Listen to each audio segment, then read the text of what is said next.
If I was in a situation with Ryan and I was in the emergency room and they told me, we need to admit Ryan and we have the care here at Peace Health, we can take care of him.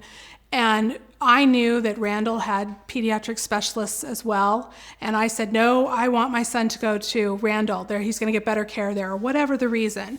If I chose that, that's one thing. That's a completely different story. We wouldn't be here. But they gave me no option. And my son was very sick.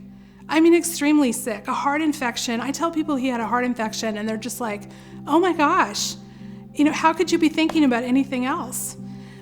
So I had no choice. Even though I'm telling them I can't do this, it's out of network, this is not going to be covered.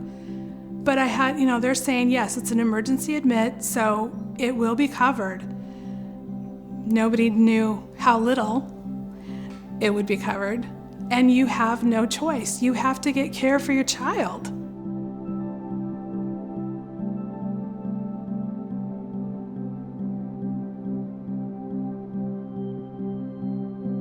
My insurance company initially told me that I was responsible to pay for anything that was still within my out-of-pocket maximum.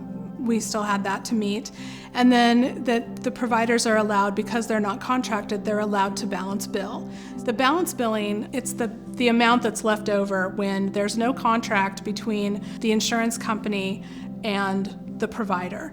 So usually when in a contract, the provider has agreed to accept this amount of money. They have this whole formula. They look at every service, every drug, everything they're going to do, and there's an amount that's allowable for that.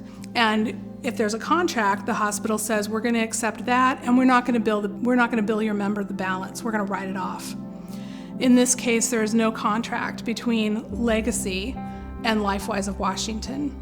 So the provider is then allowed to balance bill the patient and try to recoup that amount that's not being paid by the health insurance.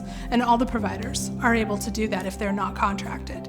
For Legacy alone, it was over $96,000. And when you look at all the other physicians, the specialists that he saw, the ambulance, all the procedures he received, it added up to over $110,000.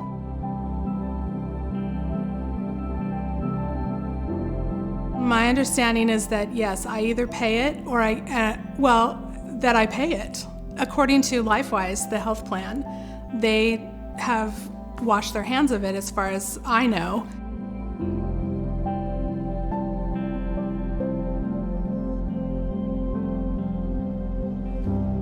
I've heard too many stories about people that wind up with huge medical bills, even when they've done everything right, meaning they have insurance, they thought they were following the rules, they had every reason to think they were following the rules, and then wind up getting financially penalized. That shouldn't happen. We need to stop it. How come hospitals and doctors and insurance companies can get away with these kind of practices that so adversely impact consumers? It's because there's no law that says otherwise.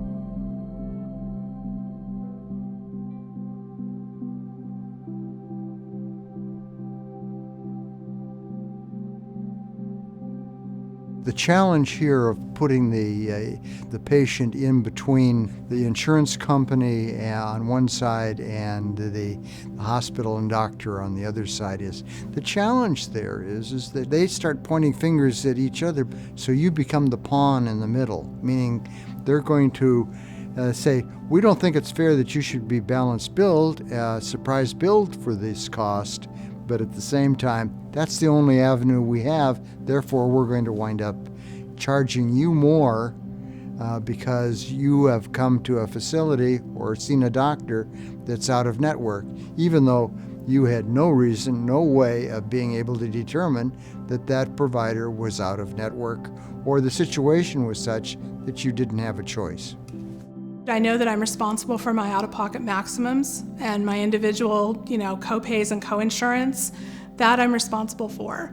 I don't believe I'm responsible for the balance billing. It's not right. You're paying health insurance premiums for care, and you should be confident that your bills are going to be covered and that you're not going to be having to declare bankruptcy or sell your home or anything else. You know, when you're already stressed out over your kid being sick or you being sick, anybody, you just shouldn't have to deal with this. That's what we pay medical insurance premiums for. What we're doing to get the consumer out of this equation is change the law, make it clear. Everybody has to play by the same rules. And that's what we get with a legal opinion of saying the consumer's out of the equation, which everybody says should happen. And here are the ground rules for the hospitals and doctors and insurance companies for working out their problems. We have legislation to do that. And that legislation will effectively push the debate back between the hospitals and doctors and insurance companies to work out their problem. If they can't work out their problem, it'll go to binding arbitration, but it never goes to the consumer. And that's what we want to achieve.